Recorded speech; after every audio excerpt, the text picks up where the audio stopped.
Okay, good morning, good afternoon, good evening, depending where you are in the world. This is going to be an interesting discussion. The impact of emerging technologies on CX excellence.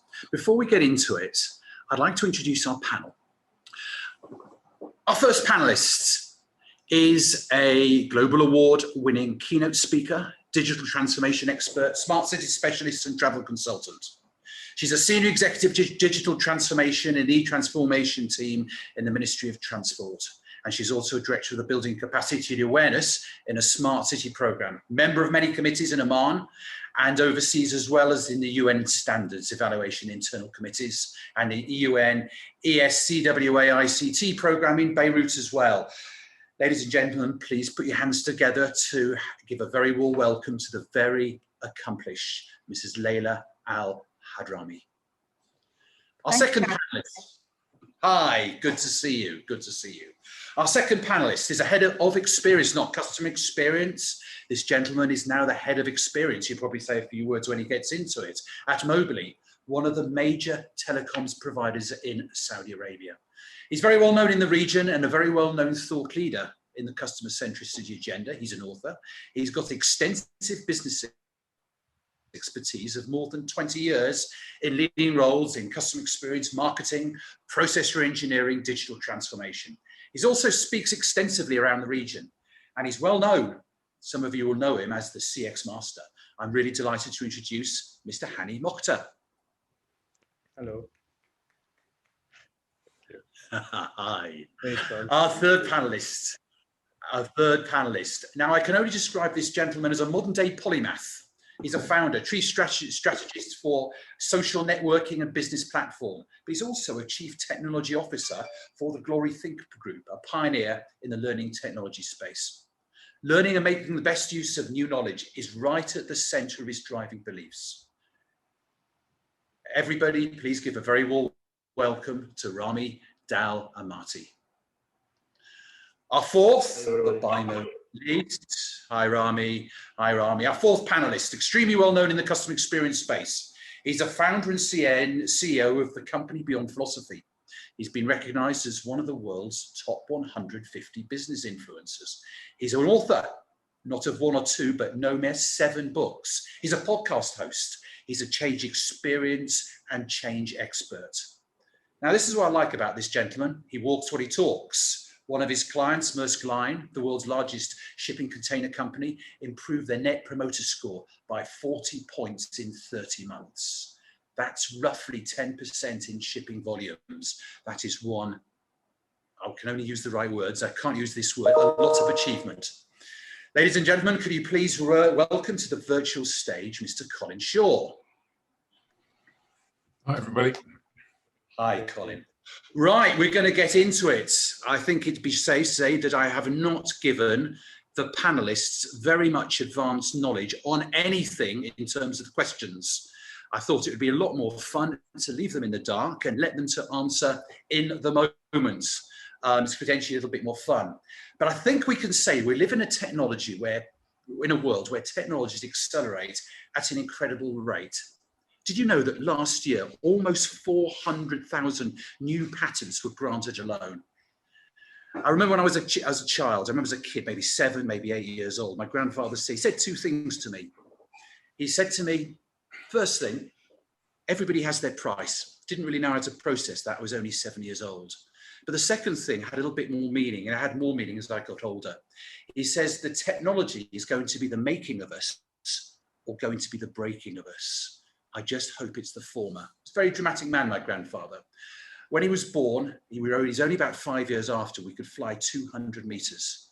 By the time he was 60, we could fly 2.2 billion kilometers around Saturn and back. The art of the possible meant what took 10 years, then took 6. What took 6 months, we could now do in 4. We're not only increasing dramatically, we're increasing exponentially. And this is where the problem lies when it comes to customer experience. Great customer experience, it's human, it's personal, it's really intricate. We may live in this ever more connected world, but in many ways, I think last year has been testimony to that alone.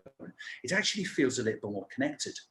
The future is also extraordinarily difficult to predict, but as companies and as people, we've got to have a handle of what the next year's, because as a company, we've got to address the problems and opportunities that are going to get in the way. To be quite honest, I think it would be a really unfair thing to do to ask the panelists what the next year's has in store of this. But do you know what? I'm going to do exactly that. And in no particular order, I'd like to be able to have the panelists' views. What's next going to be 5 years? What can we expect to see in technology in the context of customer experience?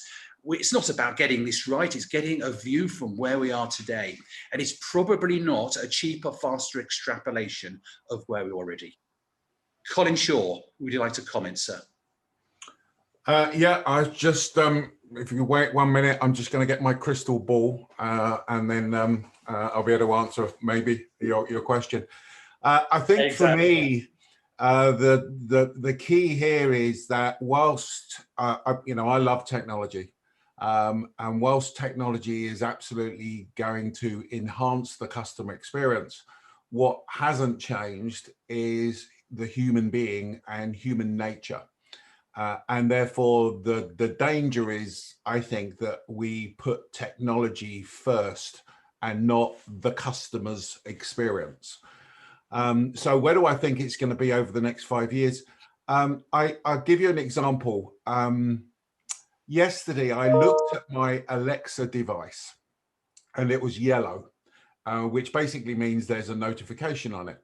And I thought, that's strange. Nothing's been delivered. I wonder what that is. So I asked Alexa what it was. And basically it came back and said, according to your normal patterns, I order some bird food around this time. Would you like us to order it? So, that is that's an example, very small example of where I think life is heading. And that is towards providing a more, and the key word for me in 5 years is proactive, experience. So thinking about things before the customer has to think about them. And I'm sure we'll get into this whole of this topic here. But, the whole sort of convergence of AI, behavioral science, and all those types of things is going to be providing the opportunity for organizations to be proactive with their customers. So that's my view. I think it's more around the customer's experience rather than the technology, but the technology is the enabler that will provide a proactive experience. So technology isn't the making of it, it is the enabler, but we've got to try and find a way to harness it. Laila, from your own experiences, perhaps you can add a few points to this.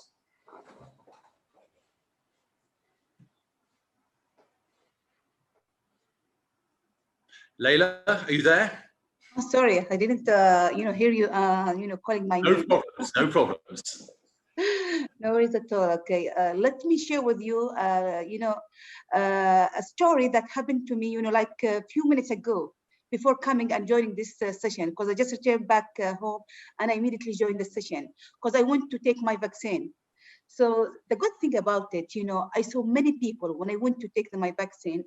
I saw all people using their mobiles. We used to have our mobiles as to call, but nowadays even the old people, the customers who used to resist the technology. When you say about technology, does everyone love the technology? No, everyone feels that the technology is part of their lives. So I was really so much happy to see all people taking their devices so they can show the people at the registration desk we have appointment. So they were taking their mobiles everywhere so they can finalize their vaccine. So you can see that even the old people are now adapting the technology because now it's making the life easier for them. In the past, if we are going like 5 years ago, I still remember the story of my mom when the first time when we decided to buy a smart mobile for her.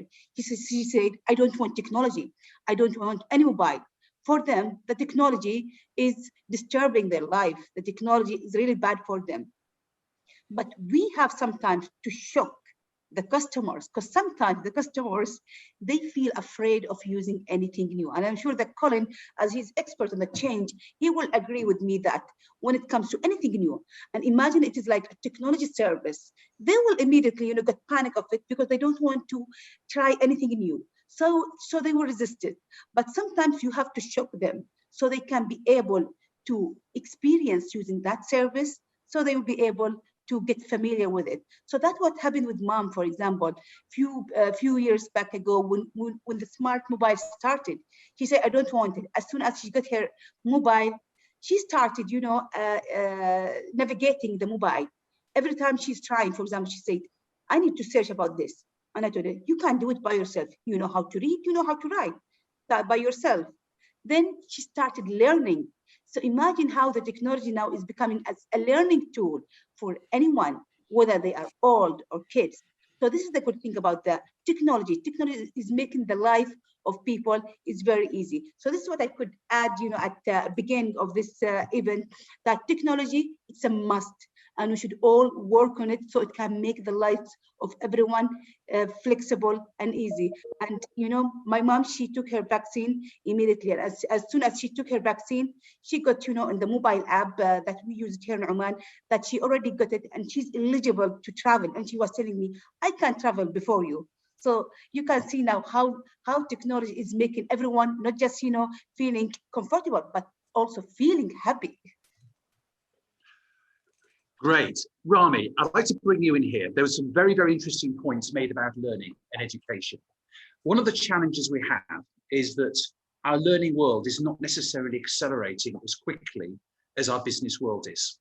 How are we going to bridge that? What are the next 5 years going to do in the context of learning? Because if we're going to take advantage of all these new things coming through, we need to be able to find a way to harness this. It's the one thing I learned all too late in life, the love of learning. I wish I'd learned a lot earlier. What were your comments on that?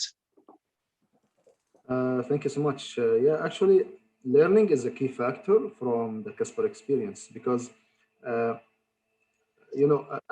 people understanding for the technology, adoption, using it. Technology is changing now very rapidly, and we cannot catch it. Even our kids today is more smart than us in that days because they interact, they learn fast and everything.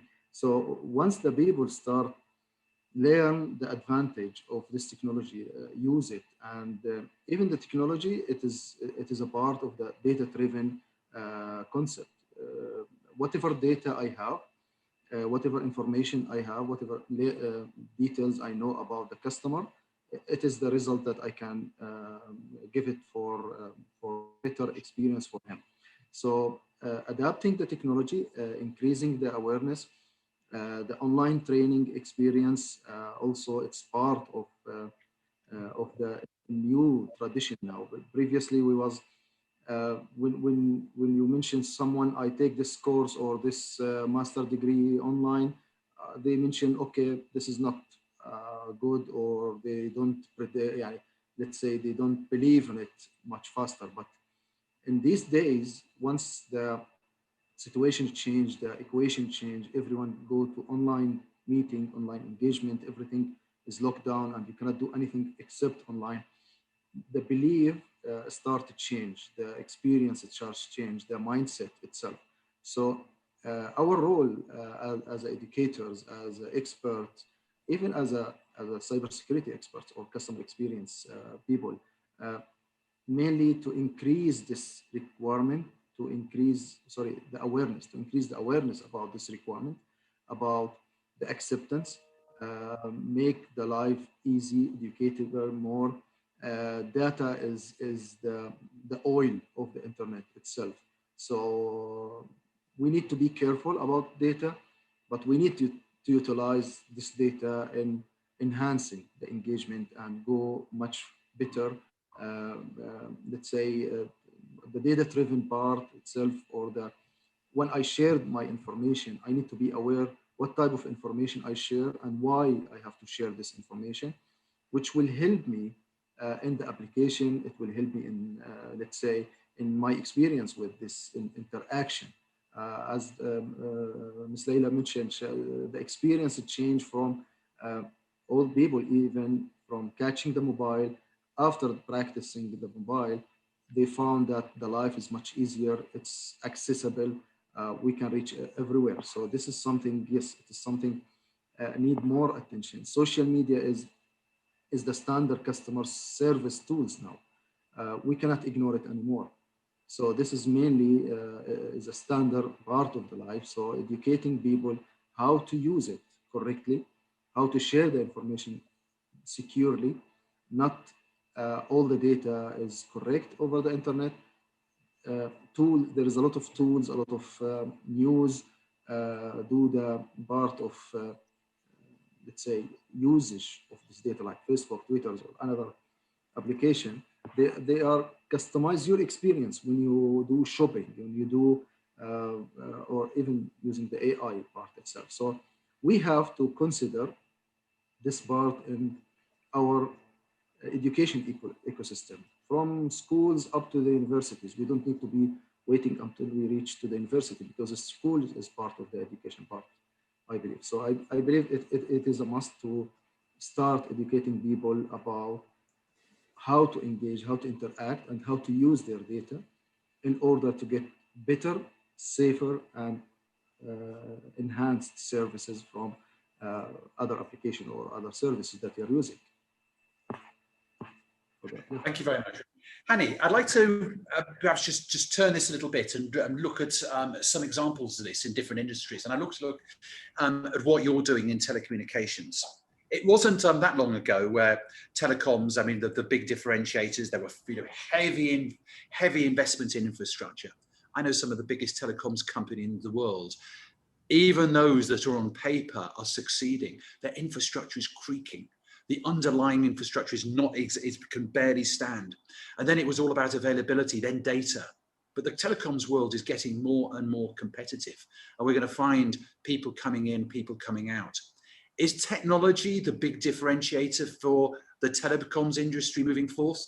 Or is the competitive world changing? Let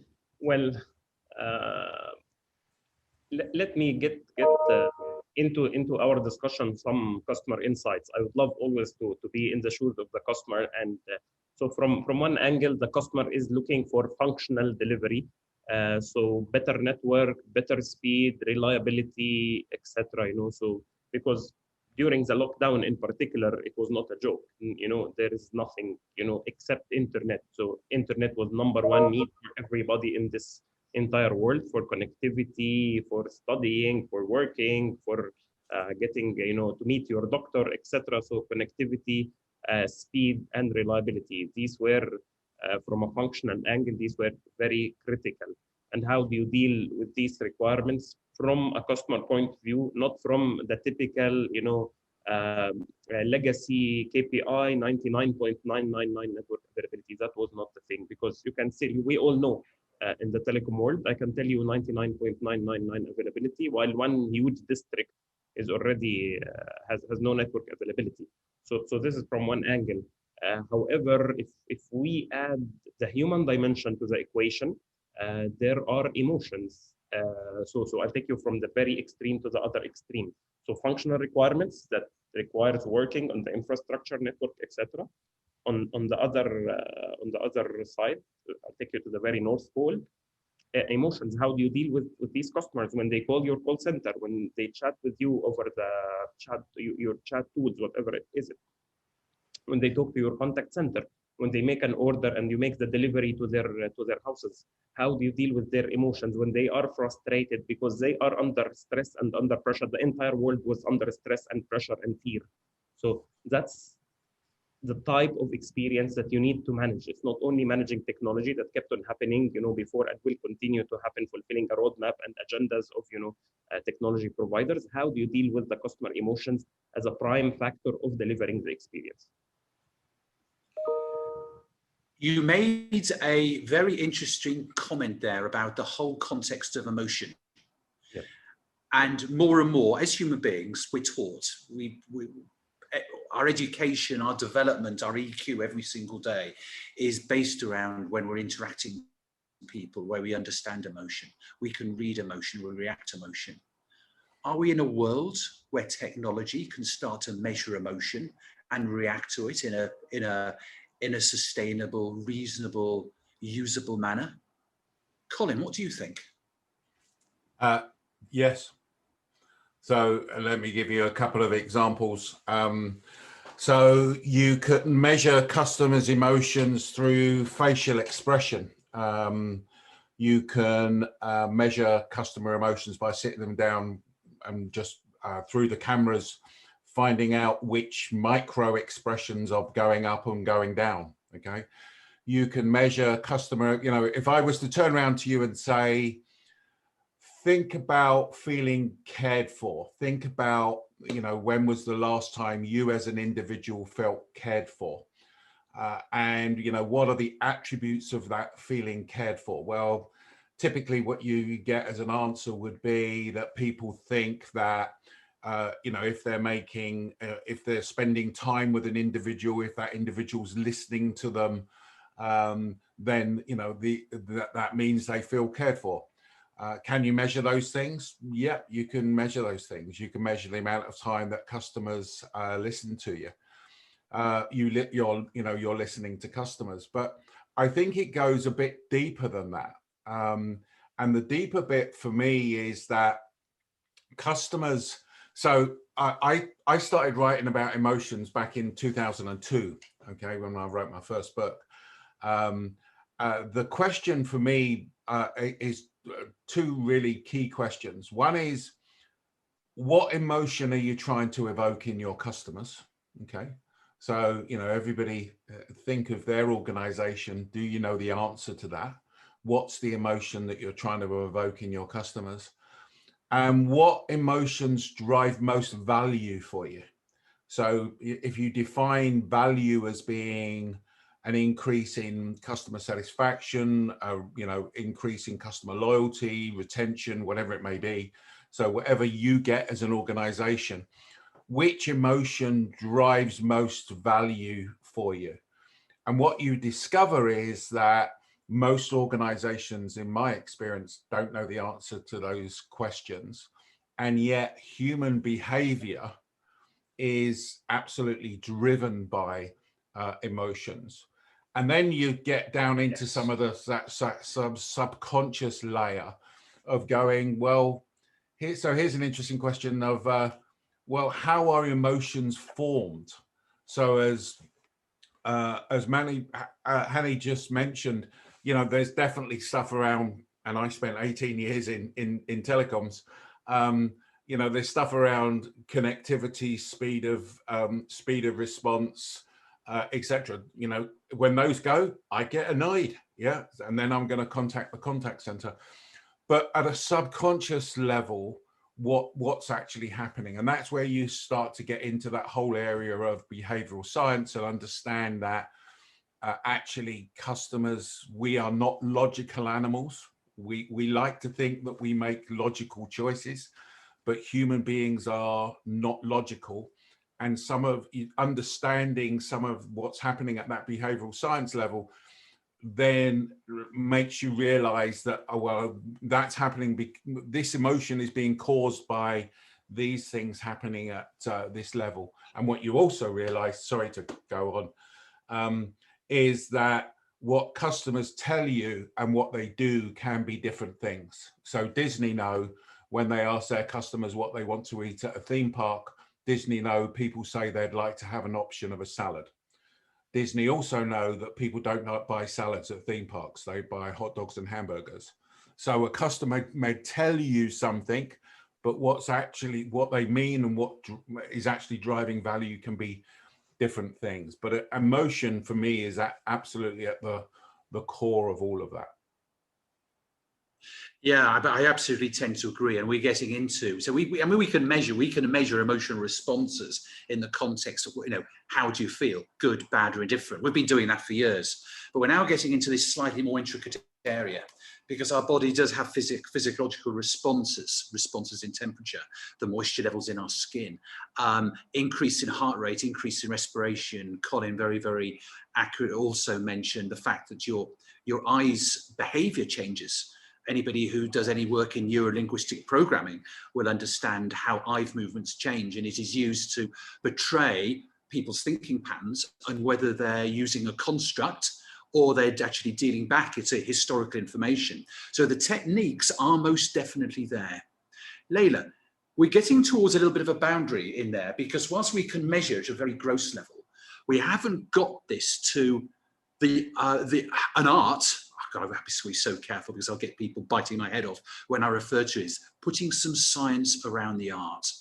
What are your views on this? How can we get emotion and technology to harmonize better than it is currently? This is a really interesting question, Charles. And, you know, it reminds me back with one of the projects that we have launched. It was one of the national projects. So when it comes to the emerging technology, it was about government innovation. So we have now two types of customers.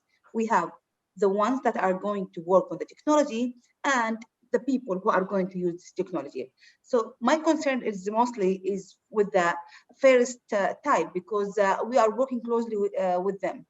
So I still remember when we started about the government innovation, the aim of this project is to encourage the government entities to use, you know, to adapt the emerging technology so they can develop their services. Because most of the government entities, they said, we have now our service online, but technology is changing everywhere, every day. So we need to keep, you know, developing our services. We need to use the AI, we need to use the blockchain and the other different emerging technology that is fit to these services. But there was, when it comes to the emotions, there was fear, there was, you know, underestimation. They would say, we cannot do it. I still remember their words. They said, how do you think that we can do it? And I told them, we are going to start with it step by step with you. We said, let us start first, do it as a brainstorm, go back to your organization, think about the services that you have, and think, how can you make it, you know, more, for example, smarter? How can you develop it, and so on? So I told them, you have to sit together and brainstorm. We don't have issue with the technology. We have the issue with the people to adapt these technologies. Because we have it a lot, you know, people, they are always underestimating their abilities. So sometimes they need somebody to guide them how to do it. So as soon as they started, not everyone was participating in that project. We have some government, and we started to push them so they can be part of that project. As soon as they became part of that project, we have succeeded by today. When I say by today, we have now different organizations, not just from the government sector, because now we are trying to do like a bridge between the government sector, the private sector, the SMEs and the academia. So we're trying to let them all to be as an ecosystem. So for example, recently we launched as part of the government innovation, now we have launched Smart Oman. Now we are targeting to launch the smart services. One of the organization, they launched a service using the blockchain. One organization, they are using the drones. And one of them, they are using, for example, the IoT, so they can monitor the leaking of the water and so on. So we have now very successful stories to be adapted by the different organizations and different employees. So we break the fear that they have it. We break, you know, the underestimation that they felt it. They say we cannot do it, but we need to work with these customers. And when I say customers, because to me they are our customers, we need to push them very hard so they can succeed and reach that level. So when it comes to the emotions, we have to take care of it. Because believe me, the technology, anyone is there, it's ready to be implemented, but the emotions and the reaction of the people is the most important thing that we have to care about it. So this is what I could share about it as, you know, part of the digital transformation journey in Oman. Ramy, I'd like you to comment as well. And also on the bearing, and maybe I'm going to push you a little bit in a direction here, because one of the things that's very close to my heart, as it is to yours, is this whole business around education and giving people this love to learn. And this is all about emotion. This is about a desire to do it. It's not about just what you can achieve. It is getting the real inspiration. It's getting ourselves into the emotion and desire to do it. How can we do that more effectively than we already are? What are your views? Actually, we can increase this part by interacting with people, with the machine. يعني make the relation between AI, IoTs, make it very available, affordable, and connected to our life experience. Because AI is the part of the machine learning analytics that they have. They can understand and customize your experience, and IoT can collect the information for you and feed the analytics in the AI and give you the good experience. Here, people will start, when I interact with these devices or with this technology and start utilizing it in my life, it will make my life more customizable for me, more affordable based on my requirement, based on my attentions. So the main role here to give the awareness or the acceptance about these starting to use this technology, education the field, education the people, implementing it in real life, and mobile application of the government, smart city, connected with our training, even experience using the augmented reality or the virtual reality experience itself, show the difference between previous lives and these lives connected to the technology. It will really, it will give a big impact, I believe, into the direction of the acceptance of the people or the customers to utilize it, to get more interact with it. Because there is a lot of people, they have the fear to use the technology. They have the conditional usage for specific engagement. Maybe I cannot put my credit card. I don't want to go to online to buy. I prefer to go physical. This is in previous days, but now with the lockdown or with all the situations, and people get educated from multiple vendors or customer experience experts that they came and mentioned and show the usage and the benefit and how it is customized based on their life. I believe this is all been impacted, and especially I always stress on the usage of the AI, the machine learning, the IoT devices. It will create a new market opportunity. We have to leverage these opportunities in, and customize it based on this customer experience. Yeah. Great, thank you. Thank you. I'm just keeping a very little bit of eye on the time, and I do want to get the chance to ask her one more question. It was Hany who, it was one of Hany's answers that actually triggered this very, very next question. But so I'm not going to come back on pure emotion. I'd be remiss not to talk about, I think it's almost like a bit of an elephant in the room when it comes talking about this in any technology conference, is about the role of artificial intelligence, AI.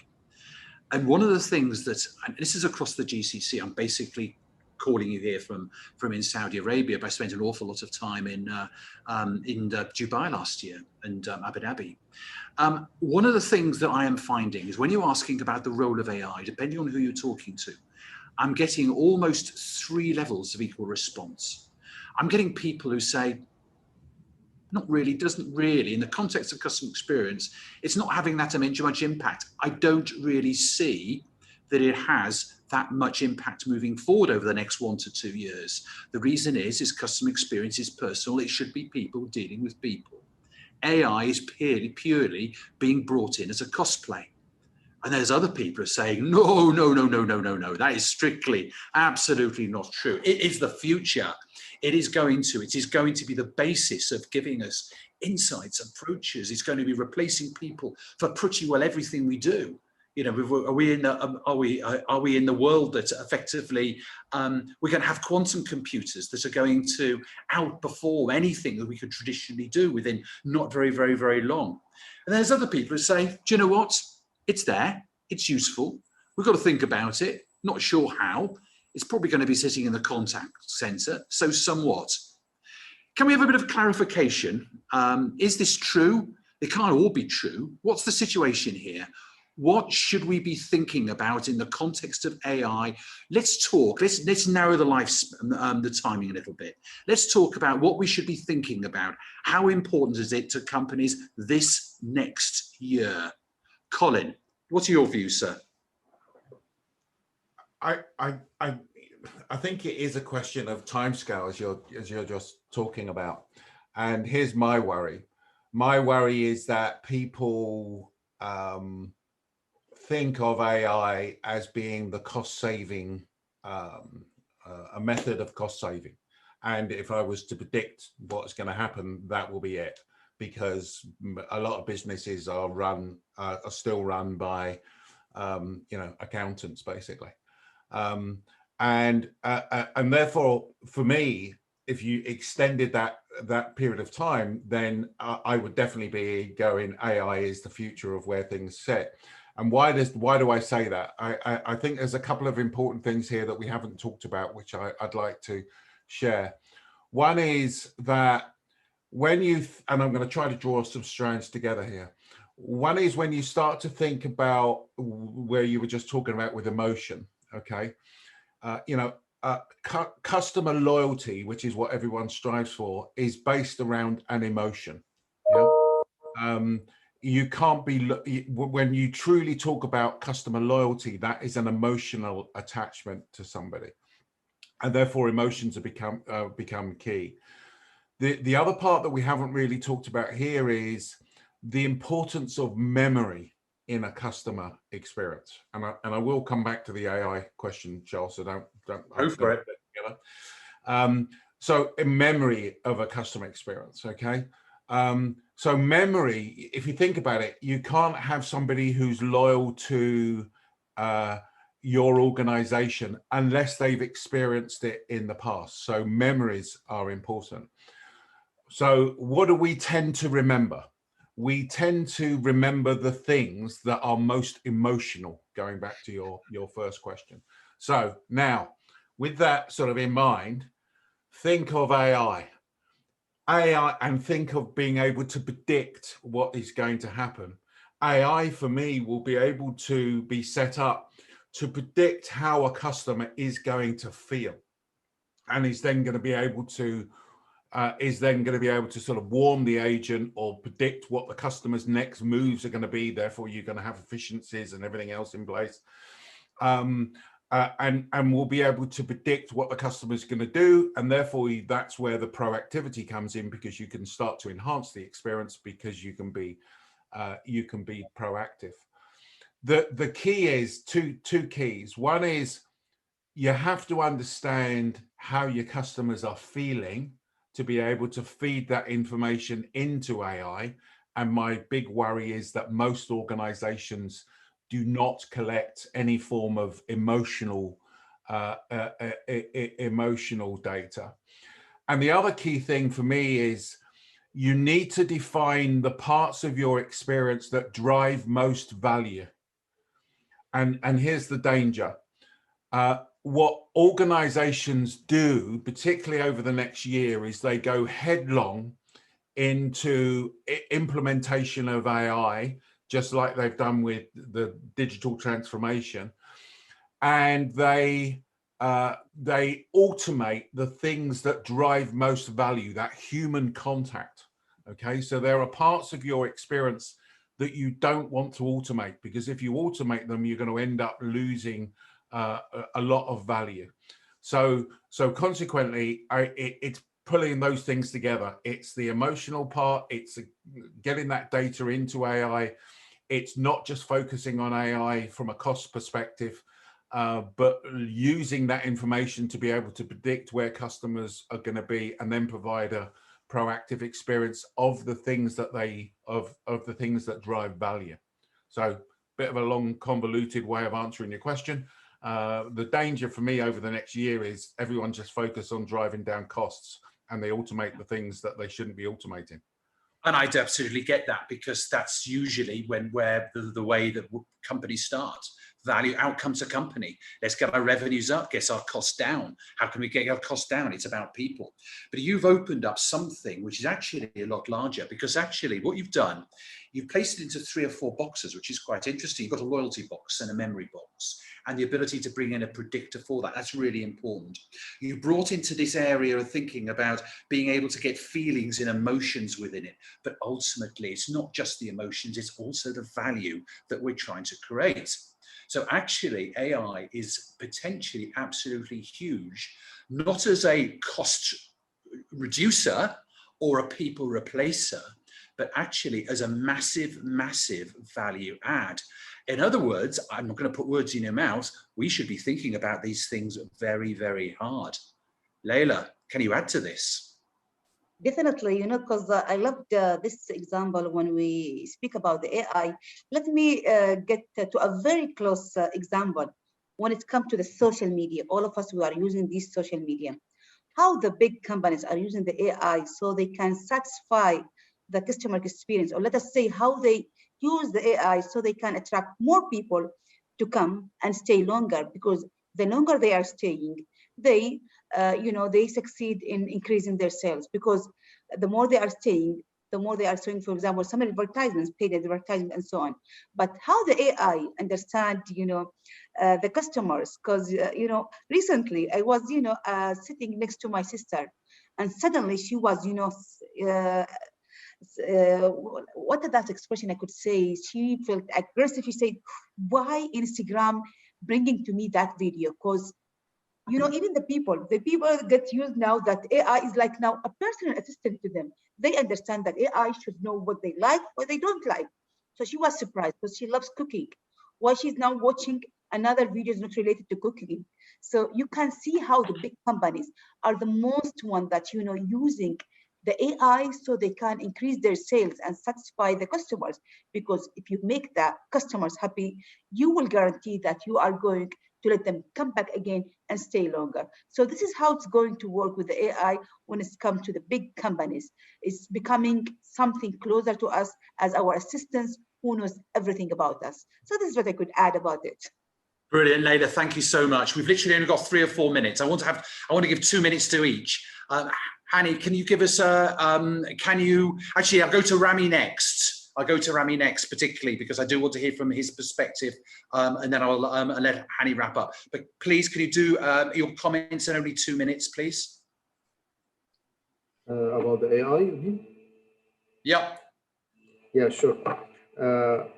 I cannot add more what mentioned Ms. Laila about the engagement of the AI in our life, in the application, in the e-commerce, and the social media, and everywhere, even in the coming technology, the autonomous cars, all of these engagement. And I always stress on the not only the advantage, but also I like to keep people aware about the disadvantage of the technology, because I'm from cybersecurity perspective. My mindset is always like to advise people that don't share all your experience, and you don't interact with all things is bad or good, because this is a data, it will be customized based on your interaction. So if I go to something, maybe watching something not good or anything, it will be recorded. It will be registered as a customer experience for you, and you will start watching something similar. The same go to our kids, watching our kids, be careful about their behavior on the internet. They are part of the equation. We cannot ignore it. AI is utilizing this data, is showing them the good and bad based on their behavior or based on something they have. So AI is something very great. It will not replace people jobs. It will increase the opportunities. It will increase the business revenues. It will make it targeted, specific, accurate, and to the point. But we need to be careful also in the dark part of every technology, because it is technology at the end. Hany, thank you so much, Ramy. Thank you so much. We literally got 1 to 2 minutes left. Hany, I'm going to put you on the spot. 5 CEOs standing in front of you, and they're saying, what are we going to do in AI this next year to 2 years? Bearing in mind what has just been said, 2 or 3 really key messages in conclusion. I'm putting you on the spot. I apologize. Well, I don't really apologize. Hany, I'm putting you on the spot. You're the master. What are they? What would be those messages you would be saying to those CEOs about what they should be really thinking about and focusing on and making their priorities this next year or so? So basically, the fundamental question that we shall pose should be the driver. Is artificial intelligence and emerging technologies an objective or a mean? If it's an objective, then we're in the wrong. This is not the North Pole. This is not the true North that we shall be directed towards. So the right question is, if it is a mean, towards what? Then if we are in agreement that we are utilizing, deploying technology, whatever it is, security, artificial intelligence, digital transformation, for a better customer experience, that's the name of the game. So this is message number 1. There are tools, and there are in the alphabet of customer experience, we have a methodology in the customer experience that we shall follow in order to make successful customer experience benefiting from the new technologies, including artificial intelligence, for the success and for a better experience, which will bring a better business for every organization. So customer journey, customer personas, I assume Colin was reverting to these type of personas. Not every persona is into completely sophisticated technologies, but not every persona is adverse of the technology as well. So new generations different than other generations, and we have to cater for all our customers with the right economy of customer experience, economical management, I would say. Thank you. Thank you. I put you on the spot there. Thank you so much. Ladies and gentlemen, we are over time. Thank you very, very much.